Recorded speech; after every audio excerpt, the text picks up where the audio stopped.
Hi hello friends, welcome to Anjani world. ఈరోజు కథ ముడిపడిన బంధం పార్ట్ 96. నేను ఒక హంతకురాల్ని, ఈ విషయం నా భర్తకు తెలిస్తే అని అంటుంది సహజ. తెలియనివ్వు అని నవ్వుతూ అంటుంది లహరి. ఏం మాట్లాడుతున్నావు లహరి, నా భర్త నన్ను చంపేస్తాడు, అదే కదా నాకు కావాల్సింది అంటుంది లహరి. లహరి మాటలు అర్థం కాక ఆశ్చర్యంగా లహరి వైపు చూసింది సహజ. ఒకవేళ బావకు నువ్వు చెప్పకపోయినా నేను చెప్తానుగా, నీ మొగుడు నిన్ను తన్ని బయటకు నెట్టి నీకు డైవర్స్ ఇస్తాడు, అదే మాకు కావాల్సింది అని నవ్వుతూ అంటుంది లహరి. లహరి, ఏమైంది నీకు, ఎందుకు ఇలా మాట్లాడుతున్నావు? నువ్వు నా ఫ్రెండు కదా, నువ్వు నా మంచి కోరే దానివి కదా అని అంటుంది సహజ. ఎవరు, నేనా అని గట్టిగా నవ్వుతూ, నేను నీ మంచి కోరే దాన్నే అని నేను నిన్ను నమ్మించాను సహజ అని అంటుంది. నమ్మించావా? ఎందుకు అమాయకంగా అడిగింది సహజ. ఎందుకంటే ఈ ఇంటికి కోడలుగా, నందన్ బావకు భార్యగా నేను రావాలనుకున్నాను కాబట్టి. కానీ నందన్ బావ నిన్ను ప్రేమించానని, పెళ్లి చేసుకుంటానని చెప్పాడు. ఎలాగైనా మీ పెళ్లి చెడగొట్టాలని అనుకున్నాను. ఎలా అని ఆలోచించాను. నీ జీవితాన్ని నాశనం చేస్తే పెళ్లి ఆటోమేటిక్గా ఆగిపోతుందని నిన్ను ఆ హోటల్కి తీసుకుని వెళ్ళి ఆ రౌడీలకు అప్పగించి నీ జీవితాన్ని నాశనం చేయాలని చూశాను. కానీ నీ అదృష్టం బాగుండి ఆ రోజు గౌతమ్ బావ నిన్ను కాపాడి పెళ్లి చేసుకున్నాడు. నా నందన్ బావను మీ చెల్లెలు పెళ్లి చేసుకుంది. అక్క చెల్లెళ్ళిద్దరూ ఇంత గొప్ప ఇంటికి కోడళ్ళయి సంతోషంగా ఉండడం నేను భరించలేకపోయాను సహజ. నిన్ను నీ చెల్లెల్ని ఇద్దరిని ఎలాగైనా ఈ ఇంట్లో నుంచి బయటికి పంపించేయాలని అనుకున్నాను. నీ చెల్లెలు చాలా తెలివైనది. నా ఆలోచనను ముందుగానే పసిగట్టి నాకు దూరంగా ఉంటూ వచ్చింది. నువ్వు నాకు బకరాల భలే దొరికావులే. నేను చెప్పింది గుడ్డిగా నమ్మి నీ సొంత చెల్లెల్ని అనుమానించావు. నువ్వు మమ్మల్ని పూర్తిగా నమ్మావు సహజ. అప్పటికి నీ చెల్లెలు నీకు సపోర్ట్ చేస్తూ నిన్ను మా చేతికి చిక్కకుండా నిన్ను కాపాడుకుంటూ వచ్చింది. మొదట నీ చెల్లెల్ని ఈ ఇంటి నుండి బయటకు పంపించాలని స్కెచ్ వేశాను. మా చేతులకు మట్టంటకుండా నీ ద్వారా మీ చెల్లెల్ని బయటకు పంపించేశాము. నీ తెలివి తక్కువతనం వల్లే నీ కడుపులో ఉన్న బిడ్డను కూడా చంపుకున్నావు. ఇప్పుడు ఈ ఇంట్లో నుంచి బయటకు వెళ్లే వంతు నీది అని గట్టిగా నవ్వుతుంది లహరి. అంటే ఆ రోజు నా చెల్లెలు మీ గురించి నాతో చెప్పిందంతా నిజమేనన్నమాట అని అంటుంది సహజ. చాలా లేటుగా తెలుసుకున్నావు సహజ అక్క. కొద్దిసేపట్లో ఎలాగో గౌతమ్ బావ ఇంటికి వస్తాడు. అలాగే మహేంద్ర మావయ్య, సరోజ అత్త, భువన వదిన, సౌజన్య అందరూ ఇంటికి వస్తారు. అందరి ముందు నీ అబార్షన్ విషయం గౌతమ్ బావకు నేనే చెప్తాను. ఆ తర్వాత జరిగేది చెప్పడం ఎందుకులే అని నవ్వుతూ అంటుంది లహరి. సహజ కోపంగా వచ్చి లహరి చెంప పగలగొట్టింది. ఎంత ధైర్యమే నీకు, నన్నే కొడతావా అని లహరి కూడా అంతే కోపంగా సహజ చెంపను పగలగొట్టింది. అప్పుడే అక్కడికి పార్వతి వచ్చింది. సహజ పార్వతి వైపు చూసి, చూశావా పిన్ని, లహరి నా మీద ఎంత కుట్ర చేసిందో. లహరి వల్లే నేను నా చెల్లెల్ని తప్పుగా అర్థం చేసుకున్నాను. లహరి వల్లనే నా కడుపులో బిడ్డను చంపుకున్నాను. దీనికంతా కారణం నీ కూతురు లహరి పిన్ని బాధగా అంటుంది సహజ. ఏంటే లహరి, మొత్తం విషయం చెప్పేశావా అంటుంది పార్వతి. లహరి చిన్నగా నవ్వుతూ, ఈ సహజను కూడా ఈ ఇంటి నుండి బయటికి పంపించేసే టైం వచ్చేసింది కదా మమ్మీ. ఎలాగో సహజ చేసిన తప్పుకు గౌతమ్ బావ సహజను ఈ ఇంట్లో నుండి బయటికి నెట్టేస్తాడు. త్వరలోనే గౌతమ్ బావ ఈ సహజకు, నందన్ బావ ఆ సౌమ్యకు డైవర్స్ ఇచ్చేస్తారు కదా. ఇక ఈ సహజతో మనకేంటి పని మమ్మీ అని నవ్వుతూ అంటుంది లహరి. సహజ పార్వతి వైపు చూసి, అంటే లహరి ఇదంతా చేస్తోందని మీకు ముందుగానే తెలుసా పిన్ని అని అమాయకంగా అడిగింది. లహరి గట్టిగా నవ్వుతూ, ఏం మాట్లాడుతున్నావు సహజ, ఇంకా నీకు అర్థం కావడం లేదా? నిన్ను, నీ చెల్లెల్ని ఈ ఇంట్లో నుండి బయటికి వెళ్ళగొట్టాలని ఎదురు చూసింది మా అమ్మనే కదా. ఇందులో నాదేమీ లేదు. మొత్తం కర్మ కర్త క్రియ అంతా మా అమ్మనే అని అంటుంది లహరి. మీకు నేను ఏమన్యాయం చేశానని ఇలా నన్ను నమ్మించి మోసం చేశారు? మీ మాటలు విని నా చెల్లెల్ని దూరం చేసుకున్నాను. నా తెలివి తక్కువతనంతో నా కడుపులో ఉన్న బిడ్డను చంపుకున్నాను. ఇక నేను నోరు మూసుకొని ఉండను. మీరు ఎలాంటి వాళ్ళు, ఎలా నన్ను ఉపయోగించుకొని తప్పుడు నిందను నా చెల్లి మీద వేసి ఈ ఇంట్లో నుండి బయటకు పంపించేశారోనని అందరికీ చెప్పేస్తాను. నాకు మాయ మాటలు చెప్పి నా కడుపులో ఉన్న బిడ్డను చంపేశారని నా మొగుడికి చెప్పేస్తాను. మిమ్మల్ని బయటికి నెట్టేస్తాడు నా మొగుడు అని అంటుంది సహజ. పార్వతి కన్నింగ్ స్మైల్తో తన చేతిలో ఉన్న ఫోన్ని సహజ చేతిలో పెట్టి, ఇందులో ఉన్న వీడియో చూసి అప్పుడు మాట్లాడు అని అంటుంది. ఆ వీడియోలో నా చెల్లెల్ని ఎలాగైనా ఈ ఇంట్లో నుండి బయటకు పంపించేయాలి. అందుకు నేనేం చేయడానికైనా రెడీగా ఉన్నాను. సౌమ్యను నా చేతులతో ఈ ఇంట్లో నుండి బయటకు నెట్టేయాలని ఉంది. ఆ వీడియో చూసి ఆశ్చర్యపోయింది సహజ. దీనికే ఇంత ఆశ్చర్యపోతే ఎలా సహజ అని సహజకు మరో వీడియో చూపించింది పార్వతి. నాకు ఈ కడుపు వద్దు. పిల్లల్ని కంటే నా అందం తగ్గిపోతుంది. నా మొగుడికి నా మీద ప్రేమ తగ్గిపోతుంది. నేను ఇప్పటి నుంచి పిల్లల్ని కంటూ వాళ్ళని చూసుకుంటూ ఈ ఇంట్లో మగ్గిపోవాలని అనుకోవడం లేదు. నా కోరికలకు, నా ఎంజాయ్మెంట్కి అడ్డొచ్చే ఈ కడుపు నాకు వద్దు పిన్ని. ప్లీజ్ నాకు హెల్ప్ చేయండి పిన్ని అని ఆ వీడియో చూసిన తర్వాత సహజ నోటి నుండి మాట రాలేదు. అప్పుడే గౌతమ్ కార్ సౌండ్ వినపడడంతో పార్వతి సహజ వైపు చూసి, నీ మొగుడు ఇంటికి వచ్చేశాడు. ఈ వీడియోలను నీ మొగుడికి చూపించి ఇదంతా నువ్వే చేశావని చెప్పమంటావా అని అడుగుతుంది. వద్దు పిన్ని వద్దు అని పార్వతి కాళ్ళను పట్టుకుంటుంది సహజ. పార్వతి సహజను పైకి లేపి, అయితే నువ్వు నోరు మూసుకొని మేము చెప్పినట్లు వింటే నీ గురించి ఎవరికి ఏమీ చెప్పము. నువ్వు హాయిగా నీ మొగుడితో కాపురం చేసుకో. లేదు అని తోక జాడించావో ఈ వీడియోలు నీ మొగుడికి చూపిస్తాను జాగ్రత్త అని చెప్పి పార్వతి లారీ ఇద్దరు ఆ గది నుండి బయటికి వచ్చేస్తారు. సహజ తన తలని బాదుకుంటూ, నేను పాపాత్మురాలిని, నాకు ఈ శాస్తి జరగాల్సిందే అని కుమిలి కుమిలి ఏడుస్తోంది. గౌతమ్ ఫ్రెష్ అయ్యి బెడ్ మీద పడుకొని ఉన్న సహజను చూసి, ఎందుకలా ఉన్నావు, ఏమైంది, నా వైపు చూడు అని అంటాడు. ఏమీ లేదండి, కాస్త తలనొప్పిగా ఉంది, ట్యాబ్లెట్ వేసుకున్నాను, నాకు నిద్రొస్తోంది అని చెప్పి మరో మాట లేకుండా అటు తిరిగి పడుకుంటుంది సహజ. ఈ 4 రోజులుగా గౌతమ్ కూడా ఆఫీస్ వర్క్తో బాగా అలసిపోవడంతో సహజ మీద చేతులు వేసుకుని సహజను గట్టిగా పట్టుకుని తాను నిద్రలోకి జారుకున్నాడు. సహజ తాను చేసిన తప్పులకు తన మొహాన్ని తన మొగుడికి చూపించుకోలేక కుమిలి కుమిలి ఏడుస్తూ ఆ రాత్రి నిద్ర కూడా పోలేదు. పొద్దున్నే ఆఫీస్కి త్వరగా వచ్చిన నందన్ తన క్యాబిన్కి ఎదురుగా సౌమ్యను కూర్చోబెట్టుకుని తనకు వర్క్ను అప్పగించాడు. రత్నం చేతిలో ఉన్న ఫైల్స్ని చూసిన సౌమ్య, వామ్మో ఇన్ని ఫైల్సా అని తనకు ఎదురుగా క్యాబిన్లో కూర్చొని వర్క్ చేసుకుంటున్న నందన్ వైపు గుర్రన చూసింది. రత్నం ఆ ఫైల్స్ అన్నీ సౌమ్య టేబుల్ మీద పెట్టి, మేడం ఈ వర్క్ అంతా ఈరోజు కంప్లీట్ చేయాలట మేడం, సార్ చెప్పారు అని అంటాడు. సౌమ్య నందన్ వైపు గుర్రన చూస్తూ, అనుకున్నాను ఈ రాక్షసుడు ఆఫీస్లో అందరూ చేయాల్సిన వర్కునంతా తెచ్చి నా ఒక్కదాని చేతనే చేయిస్తాడని అప్పుడే అనుకున్నాను. ఈ రకంగా నన్ను ఎక్కడికి కదలనివ్వకుండా నా మీద రివెంజ్ తీర్చుకుంటున్నాడు ఈ రాక్షసుడు అని పైకి అనేస్తుంది. రత్నం సౌమ్య వైపు చూసి, ఏంటి మా సార్ రాక్షసుడా, భలే పేరు పెట్టారే అని నవ్వుతాడు. సౌమ్య కోపంగా, ఉట్టి రాక్షసుడు కాదు, బ్రహ్మ రాక్షసుడు, రక్తపిచాచి, నా రక్తాన్నంతా స్ట్రా వేసుకొని మరీ తాగుతున్నాడు మీ సార్. ఇంత వర్కును నేనొక్కదాన్నే ఒక్క రోజులో ఎలా కంప్లీట్ చేస్తాను?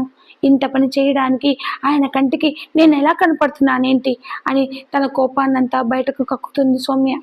వెంటనే సౌమ్య తన కళ్ళను పెద్దవి చేసి రత్నం వైపు చూస్తూ, తెలియక ఏవేవో అన్నాను, పొరపాటున కూడా ఈ మాటలను మీ సార్కి చెప్పకండి అని అంటుంది. అయ్యో మేడం, భర్తను తిట్టే హక్కు ఒక భార్యకు మాత్రమే ఉంటుంది కదా, అది భార్యల జన్మ హక్కు. మీ భర్తను మీరు తిట్టుకుంటున్నారు, ఇందులో తప్పేముంది కదా అని అంటూ సౌమ్య నవ్వుతూ రత్నానికి హైఫై ఇస్తుంది. మీకు ఒక విషయం చెప్పనా మేడం, నా భార్య కూడా నన్ను ఇలానే తిట్టుకుంటుంది, కాబట్టి మీరేం కంగారు పడవలసిన అవసరం లేదు. నేను ఈ మాటలను సార్ దగ్గర చెప్పను అని అంటారు రత్నం. సౌమ్య రత్నంతో నవ్వుతూ మాట్లాడేది చూసిన నందన్ వెంటనే రత్నానికి ఫోన్ చేశాడు. హలో సార్, ఇప్పుడే మేడంకి వర్క్ను అప్పగించి ఎలా చేయాలో చెప్తున్నాను సార్ అని అంటారు. మీరు అక్కడ ఏం చేస్తున్నారో నేను చూస్తూనే ఉన్నానులే కానీ ఒకసారి మీ మేడం గారికి ఫోన్ ఇవ్వు అని అంటాడు నందన్. సౌమ్య నందన్ వైపు చూస్తూ హలో అని అంటుంది. నాతో తప్ప ప్రతి ఒక్కరితో నవ్వుతూ భలే మాట్లాడతావు కదా. అయినా ఇది ఆఫీస్, తమరు మాట్లాడుకోవడానికి నవ్వుకోవడానికి తమరు నేను ఆఫీస్కి తీసుకురాలేదు మేడం. ముందు మాటలు తగ్గించి వర్క్ చేయడం నేర్చుకో అని అంటాడు నందన్. రాక్షసుడు అని తన మనసులో తిట్టుకుంటూ సరేనని అమాయకంగా తన తలను ఊపుతుంది సౌమ్య. ఇక మీరు పని చేసుకోండి మేడం, నేను ఉంటాను అని అంటాడు రత్నం. రత్నం గారు, మీ సార్కి హర్షవర్ధన్ సార్ అంటే ఎవరో తెలుసా అని అడుగుతుంది సౌమ్య. నందన్ సార్కి హర్షవర్ధన్ సార్ ఎందుకు తెలియదు మేడం, బాగా తెలుసు. నందన్ సార్కే కాదు, గౌతమ్ సార్కి, మీ అత్తగారింట్లో అందరికీ హర్షవర్ధన్ సార్ అంటే మున్నాగా బాగా తెలుసు అని చెప్పి లంచ్ తర్వాత మధ్యాహ్నం ఇంటర్వ్యూస్ ఉన్నాయి మేడం, వాటిని నేను చూసుకోవాలి, లేదంటే సార్ చేతిలో నేను అయిపోతాను అని చెప్పి అక్కడి నుండి వెళ్ళిపోతాడు రత్నం. సౌమ్యకు హర్షవర్ధన్ సార్ని మున్నా అని పిలుస్తారని ఇప్పటి వరకు తెలియదు. మా వారికి హర్షవర్ధన్ సార్ ముందుగానే తెలుసా, ఎలా అని ఆలోచిస్తూ ఉంటుంది సౌమ్య. కాసేపటికి గౌతమ్ ఆఫీస్కి వచ్చాడు. సౌమ్య వైపు చూసి గుడ్ మార్నింగ్ సౌమ్య, ఎలా ఉన్నావు అని అడుగుతాడు. నేను బాగున్నాను బావా, నందన్ కూడా వచ్చాడా అని అడుగుతాడు గౌతమ్. సౌమ్య మౌనంగా నందన్ క్యాబిన్ వైపుకు తన వేలితో చూపించింది.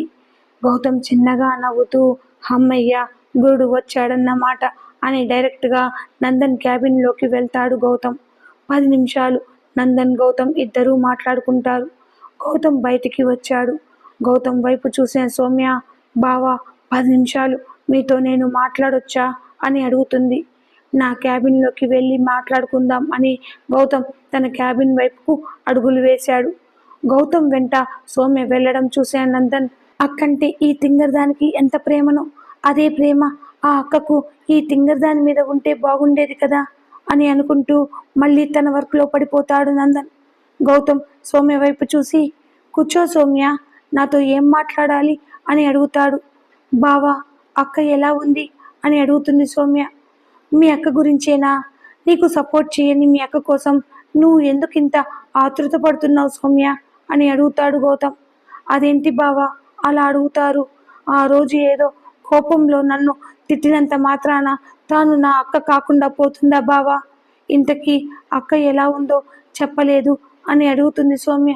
ఏం చెప్పమంటావు సౌమ్య, నిన్నటి వరకు నీరసంగా ఉంటుంది, నాకేం తినాలనిపించడం లేదు, నాకేం తోచడం లేదు అని చెప్పింది. డాక్టర్ దగ్గరికి తీసుకుని వెళ్తాను అన్నాను, అందుకు మొదట సరేనని తన తలను ఊపింది.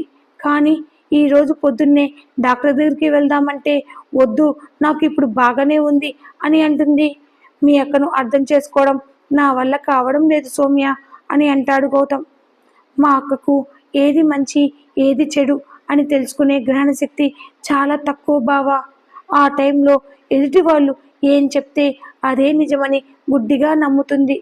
కానీ బావా, మా అక్క చాలా మంచిది, ప్లీజ్ బావా అక్కను అర్థం చేసుకుని మా అక్కను మీరు జాగ్రత్తగా చూసుకోండి అని చెప్పింది సౌమ్య. మీ అక్కను ఇష్టపడి కట్టుకున్న తర్వాత నాకు తప్పుతుందా, నీతో మా నందన్ ఎలా వేగుతున్నాడో అలానే మీ అక్కతో నేను కూడా జీవితాంతం వేగాల్సిందే.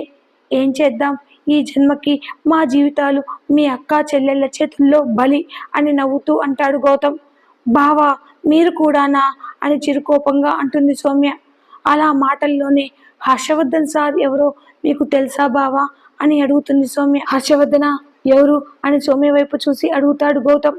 వెంటనే సౌమ్య హర్షవర్ధన్ గారిని మున్నా అని కూడా పిలుస్తారు అని చెప్పింది. మున్నా పేరు వినగానే గౌతమ్ ఫేస్లో మార్పులు రావడం గమనించింది సౌమ్య.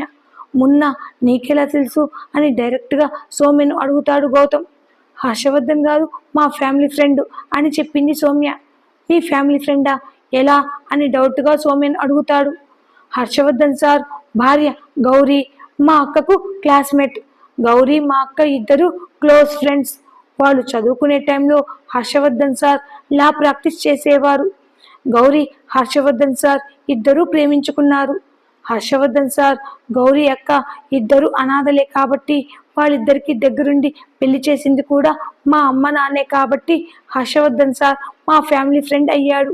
అంతేకాదు మేము కష్టకాలంలో ఉన్నప్పుడు హర్షవర్ధన్ సార్ మాకు ఎంతగానో హెల్ప్ చేశారు. నిన్న హర్షవర్ధన్ సార్ని మా వారు చూశారు.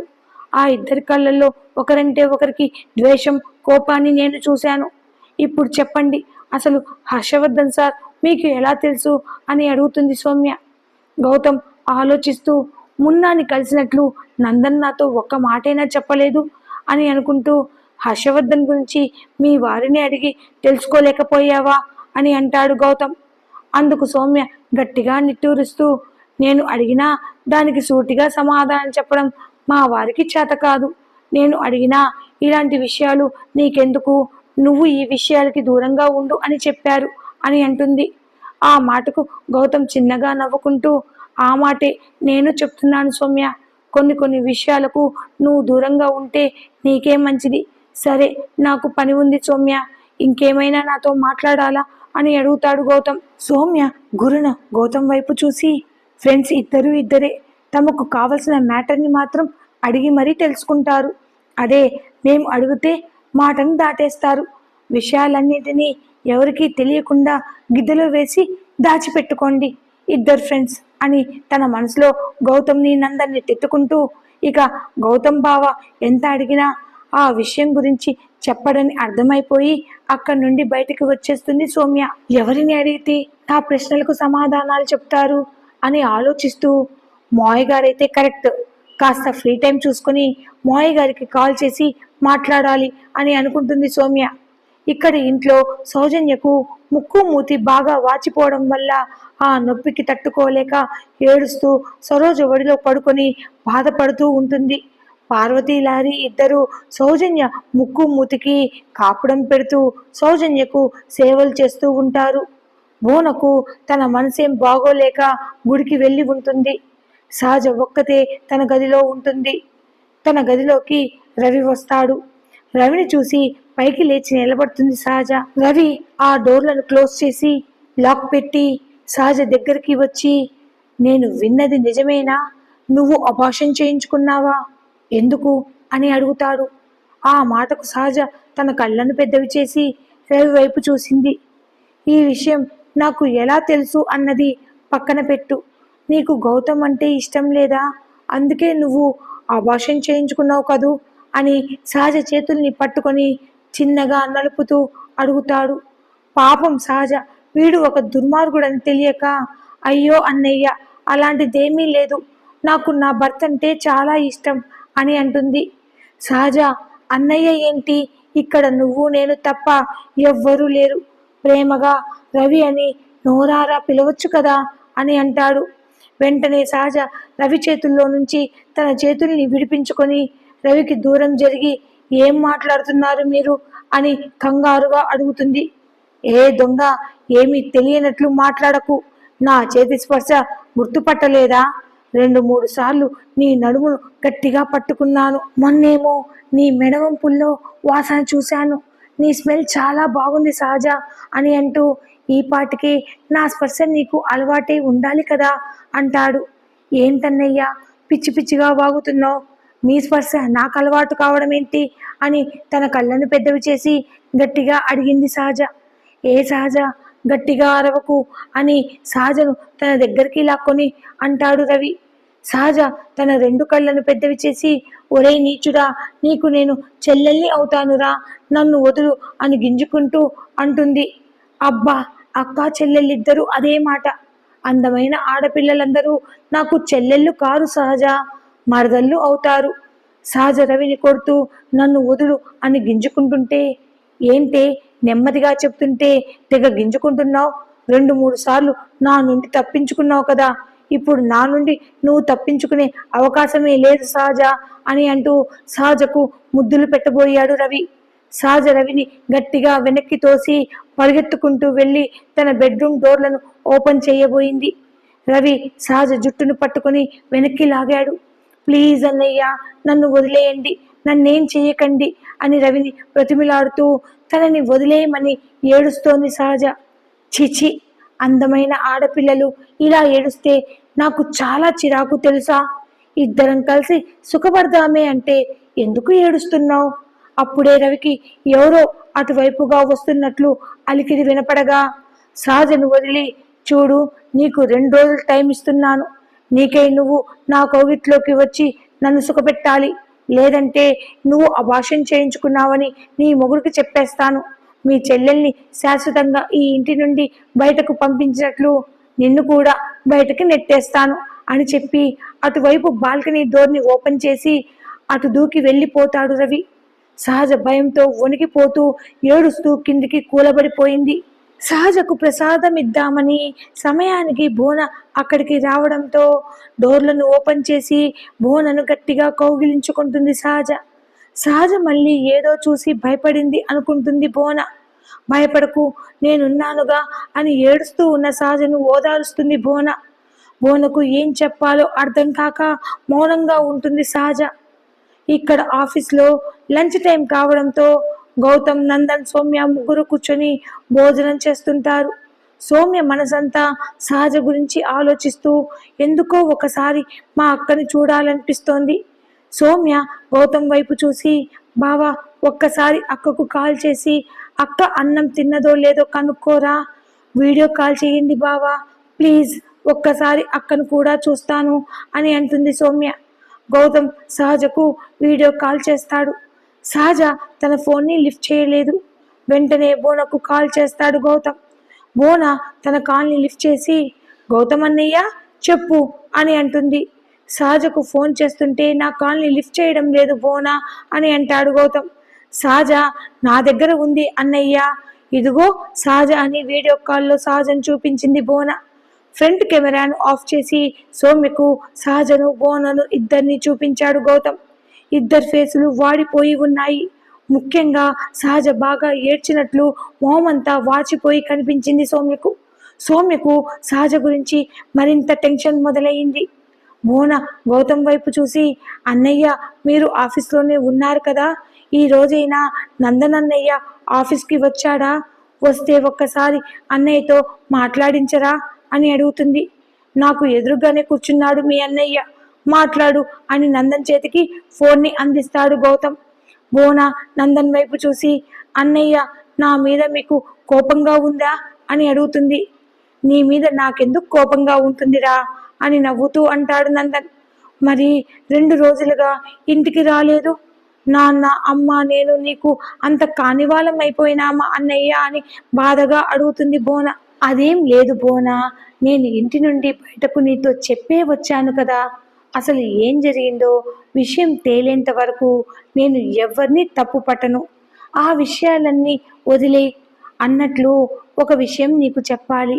ఒక పెద్ద ప్రాజెక్ట్ మనకు వచ్చిందని నీకు తెలుసు కదా. ఆ సందర్భంగా 2 రోజుల తర్వాత మన ఇంట్లోనే తెలిసిన వాళ్ళను మాత్రమే పిలిచి పార్టీ ఇస్తున్నాను. ఈ విషయం సాయంకాలం మీకు అందరికీ గౌతమ్ చెప్తాడనుకో, కానీ ముందుగా నేను నీకు చెప్పాలనిపించి చెప్తున్నాను. నిజమా అన్నయ్య? 2 రోజుల తర్వాత నువ్వు ఇంటికి వచ్చేస్తావా అని ఆత్రంగా అడుగుతుంది బోన. మిమ్మల్ని వదిలి నేను మాత్రం ఎక్కడికి వెళ్తాను బోన? అన్నట్లు రేపు జరగబోయే పార్టీలో మీకు అందరికీ ఒక సర్ప్రైజ్ ఉంది. ఆ మాట విన్న సౌమ్య, మేమిద్దరం విడిపోతున్నామని, నాకు విడాకులు ఇస్తున్నట్లు ఆ రోజు అందరి ముందర చెప్తాడా ఏంటి ఈయన అని నందన్ వైపే కంగారుగా చూస్తోంది సౌమ్య. ఏంటన్నయ్య ఆ సర్ప్రైజ్ అని ఆత్రంగా అడుగుతుంది బోన. ప్రతిదానికి అలా తొందరపడతావు ఎందుకు బోన? ఎలాగో 2 రోజుల తర్వాత ఆ పార్టీలో అందరం కలుస్తాంగా, అప్పుడు మాట్లాడుకుందాం అని అంటాడు నందన్. అన్నట్లు పార్టీ ఏర్పాట్ల కోసం నాన్న, అమ్మ, నువ్వు కంగారు పడవలసిన అవసరం ఏమీ లేదు. ఆ ఏర్పాట్లన్నీ గౌతమే దగ్గరుండి చూసుకుంటాడు. నువ్వు జాగ్రత్త, బాయ్ తల్లి అని చెప్పి ఫోన్ని కట్ చేస్తాడు నందన్. సరే మామ, నా లంచ్ కంప్లీట్ అయ్యింది, నాకు చాలా పనులున్నాయి, నేను వెళ్తున్నానురా అని చెప్పి గౌతమ్ బయటికి వెళ్తాడు. సౌమ్య కూడా మౌనంగా పైకి లేచి బయటికి వెళ్ళిపోతుంటే, తమరు ఎక్కడికి వెళ్తున్నారు? నిన్ను వెళ్ళమని నేను చెప్పలేదే అని పైకి లేచి సౌమ్య దగ్గరికి వచ్చి తన ఊపిరి సౌమ్యకు తగిలేలా దగ్గరగా నిలబడి, ఏంటి నా చెల్లెలతో మాట్లాడుతుంటే నీ మొహం వాడిపోయింది ఎందుకు అని అడుగుతాడు. అదేమీ లేదని తన తలను అడ్డంగా ఊపుతుంది సౌమ్య. సౌమ్య మీదికి మరింతగా వంగి సౌమ్య కళ్ళల్లోకి కళ్ళు పెట్టి చూస్తూ, ఇంతకీ నేను ఇచ్చిన వర్క్ ఎంతవరకు చేశావేంటి అని తన కళ్ళను ఎగరేస్తూ అడుగుతాడు నందన్. తన వెచ్చని శ్వాస సౌమ్య మొహానికి తగులుతుంటే సౌమ్య గుండె దడ అమాంతంగా పెరుగుతూ తన మొహమంతా చెమటలు పడుతున్నాయి. నందన్ సౌమ్య మొహంపై తన నోటితో గాలిని ఊదుతాడు. ఆ తమకానికి సౌమ్య తన రెండు కళ్ళను మూసుకుంటుంది. సౌమ్య నందన్ కళ్ళల్లోకి కళ్ళు పెట్టి చూడలేక తడబడుతూ, పొద్దుట్నుంచి మీరు చెప్పిన పనే చేస్తున్నానుగా అని నెమ్మదిగా తలదించుకొని చెప్పింది. ఎక్కడ చేస్తున్నావు? హర్షవర్ధన్ గురించి నీకు అనవసరం అని చెప్పినా వాడి గురించి అందరినీ ఎందుకు అడుగుతున్నావు అని అడుగుతాడు నందన్. ఆ మాటకు సౌమ్య తడబడుతూ అది అది అని చిన్నగా నసికింది. ఏంటి, నీ కంటికి నేను బ్రహ్మరాక్షసుల్లా కనపడుతున్నానా? పైగా నీ మీద రివెంజ్ తీర్చుకోవడానికి నీకు ఇంతవరకు అప్పగించానా? నీ రక్తాన్ని నేను స్ట్రా వేసుకుని మరీ తాగుతున్నానా అని అంటాడు నందన్. ఆ మాటకు సౌమ్య ఒక్కసారిగా నందన్ వైపు చూసి, నేను అన్న మాటలు ఈ రాక్షసుడికి ఎలా తెలిసాయబ్బా అని ఆలోచిస్తూ, రత్నం, నా దగ్గర ఈ మాటలు ఎవరికి చెప్పను అని చెప్పి నన్ను ఇలా ఇరికిస్తావు కదూ, బయటికి వస్తానుగా, నువ్వు నా చేతిలో అయిపోయినావు అని భయంగా నందన్ వైపు చూస్తోంది సౌమ్య. నందన్ సౌమ్య వైపు చూస్తూ, నిజంగా నీ మెడ కొరికి నీ రక్తాన్ని రుచి చూడాలని ఉంది, రుచి చూడనా అని అడుగుతాడు. అమ్మో, వీడు అన్నంత పని చేసినా చేస్తాడు అని భయంగా వద్దు అని అంటూ తన తలను అడ్డంగా ఊపింది సౌమ్య. అయితే వెళ్ళి అటూ ఇటూ చూడకుండా తలదించుకొని నీ ప్లేస్లో కూర్చొని ఏం ఆలోచించకుండా నోరు మూసుకొని నేను చెప్పిన పని మాత్రమే చెయ్యి, లేదంటే నిజంగానే నీ రక్తాన్ని గ్లాస్లో పోసుకొని స్ట్రా వేసుకొని నీ ముందే తాగుతాను, జాగ్రత్త, వెళ్ళి ముందు పని చూడు అని గట్టిగా అంటాడు నందన్. ఇక వెనక్కి కూడా తిరిగి చూడకుండా గబగబా ఆ క్యాబిన్ నుండి బయటకు వచ్చి గట్టిగా ఊపిరి పీల్చుకుంటుంది సౌమ్య. ఈ స్టోరీ అప్డేట్ కనుక మీకు నచ్చినట్లయితే please like, share and subscribe and hype my channel. పక్కనే ఉన్న హైప్ బటన్ని ప్రెస్ చేసి నా స్టోరీకి మీ సపోర్ట్ని అందించగలరు. అలానే నా స్టోరీని లైక్ చేసి నా ఛానల్ని సబ్స్క్రైబ్ చేసుకోండి ప్లీజ్. Thanks for watching.